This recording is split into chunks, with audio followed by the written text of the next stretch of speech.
What is going on, everybody? Welcome back to Phones and Drones. I've had a lot of questions and comments in regards to this Movado Connect that I've been using for a good few weeks now. I wanted to do a quick hands-on and a side-by-side comparison with my Samsung S3 that I use regularly as well. First off, let me touch on this Movado Connect really quick. There's been very few watch manufacturers, aside from Tag, that had any sort of fashion first smartwatch. This is actually Movado's take on Android Wear 2.0, and I have to say they did an awesome job right off the gate with their first device. Everything's very fluid, it's responsive. I've had no issues with this at all, and I've used quite a few smartwatches that I cannot say the same for. The Connect, the display itself is phenomenal. As you can see, it's a full circular display. It does have an always-on display. It does have an ambient light sensor built into the screen. This is not meant to be a fitness-focused watch, as you can tell by the look. Right off the bat, when I turn it over, you can see there is no heart rate sensor. It doesn't even have wireless charging per se. It has these two pins and a little dock that it actually sits on to connect. The bands are not even removable. They are proprietary. There's a little screw on the bottom, but you cannot take them off and replace them. The watch itself has a ton of watch faces and a ton of different options, which you just use the standard Google Android Wear motions for and just select with a simple swipe. They have everything from the classic museum face to a whole bunch of other new designs as well. I'm not going to touch on all those now, but I've had no issue with it at all.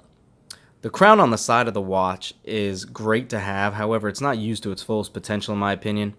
It's just a simple button. You cannot scroll on it like you would with, say, an LG Watch Sport or anything like that.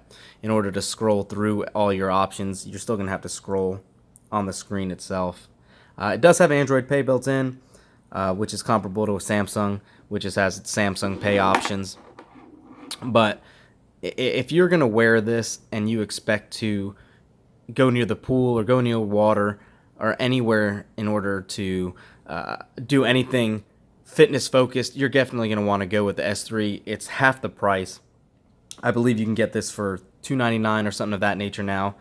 The Movado Connect actually runs anywhere from, I believe, $699 upward. However, it's not nearly in the price range of the Tag Heuer's connected watch, whether it be the 42 modular or the 46 modular or their first generation one. You're getting IP68 water resistance with this. You're getting your heart rate sensor. You're getting removable bands. Both the watches themselves work great with Android and iOS. I've used it with both. I haven't had an issue with either. I'm getting all my notifications, all my calls. However, having said that, you might be able to answer calls on the Connect, but it does not have an included speakerphone. So you can only answer it on this, and you have to find it on your phone to receive the call. Whereas on the S3, you can actually take the phone call and answer it with the speakerphone on this as well. You can see the bezel on the phone are pretty comparable. This one actually serves a purpose, obviously. Unfortunately, this one does not. It's a little thicker than I would like. Having said that, though, the body of the watches, you see the huge difference right there. The S3 is a lot larger than the Movado Connect is.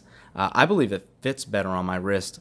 I'm not sure if it's because of the way that this is angled and designed, but this one just does not sit as flush as the Connect does.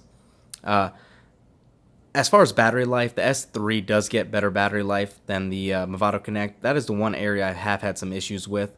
Unfortunately, it just does not last me any more than a day. If I had to say a specific number, maybe 12 hours, 13 hours is the most I'm getting out of this. But consistently, I get a day and a half with my S3. And the most impressive part about that is that this is actually the LTE model, and I am getting all those added benefits from this as opposed to something with just Wi-Fi. I love the design, like I said. I wish the battery life was a little more impressive. I leave it on auto brightness all the time. It is about midway up on the S3 as well. So what do y'all think? Does Movado have a home run here? Did it hit the nail on the head with everything you're looking for? Can you justify spending $700 at least on a smartwatch for Android Wear that you can get cheaper anywhere else just for the name? Or are you going to stick with like the Gear S3? Leave a comment down below. I'm really curious to see what y'all's opinion is. as far as what you would spend on a smartwatch. Is it even necessary? Don't forget to thumbs up this video, subscribe to the channel. We're going to be doing a whole bunch of more comparisons, whether it be with our Note 8 or the iPhone 10 that we hope to have in-house here shortly, or even the iPhone 8 Plus. Thank you for watching, guys. Let me know.